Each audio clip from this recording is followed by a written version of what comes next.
Hello, welcome to Ethanol Producer Magazine Podcast. I am your host, Katie Schroeder. Today I have the pleasure of speaking with Mark Binns, Technical Director with HengYe, about molecular sieves. Welcome to the show, Mark. Well, thank you for having me, and thanks everybody for listening. I appreciate it. Hopefully we can transfer a little bit of information here that's useful to everybody. Absolutely. Just to get started, what is the role of molecular sieves in fuel ethanol production?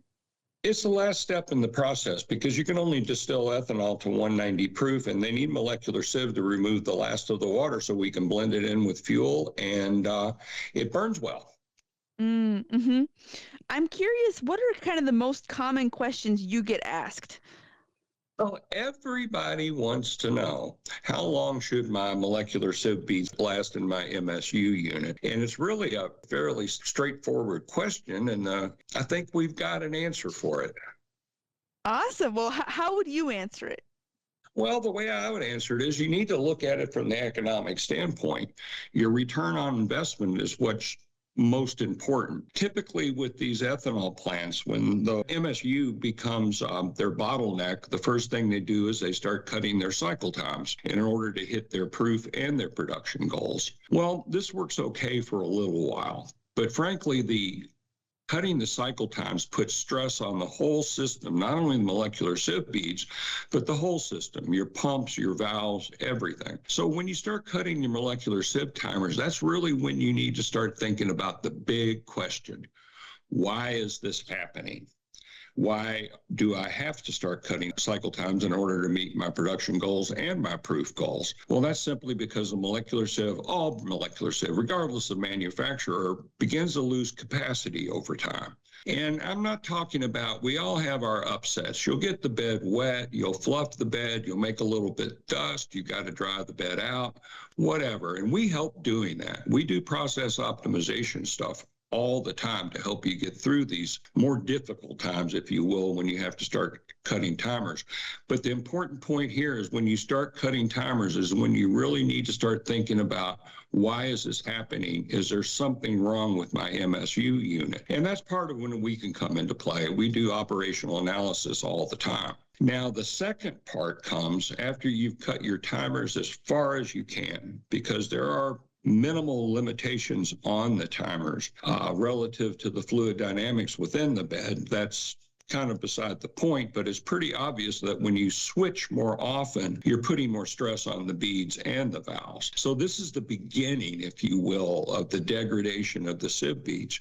Your MSU will still operate, but it's not operating under the correct parameters, the design parameters, because you've had to make adjustments for the degradation of the sieve beads.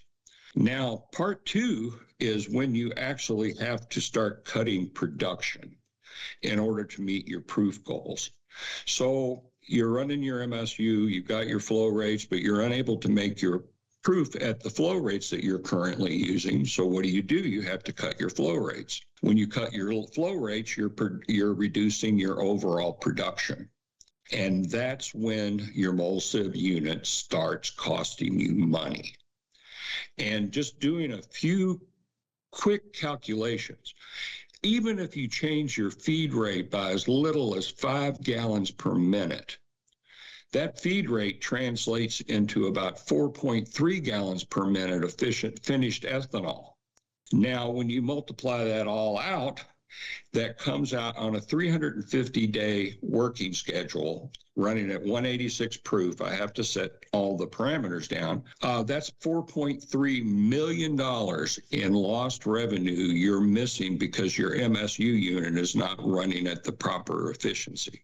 Typically, it takes somewhere, all in, lost production, millwrights, cranes, molecular sieve beads, all that whole package will usually cost a plant somewhere around $700,000, including the shutdown time. Now, the point here is you can spend $700,000 to make $4.3 million, and that's your decision point. That's your ROI. When your production rates have been reduced to where you're losing money, you can quickly calculate the return on investment for those sieve beads. Now, $4.3 million over a year for a $700,000 investment, roughly in about 3 months, you will have paid for the beads themselves and gotten your production rates up to where you and the company you work for expect them to be. There is money hiding in your mole sieve unit.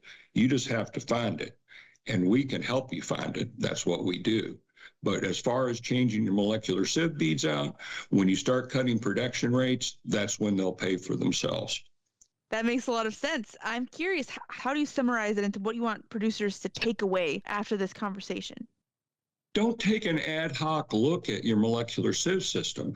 Contact us, contact somebody, contact your own engineers, look at it analytically and find out where your money is hiding. And that's where your return on investment comes. Typically with the mole sieve unit, if you're looking at 5 gallons per minute, if you're losing 5 gallons per minute on your production goals, then you are going to pay for those new mole sieve beads in 3 months. And that's really the summary. Take an analytical look at your process and see where it's costing you money.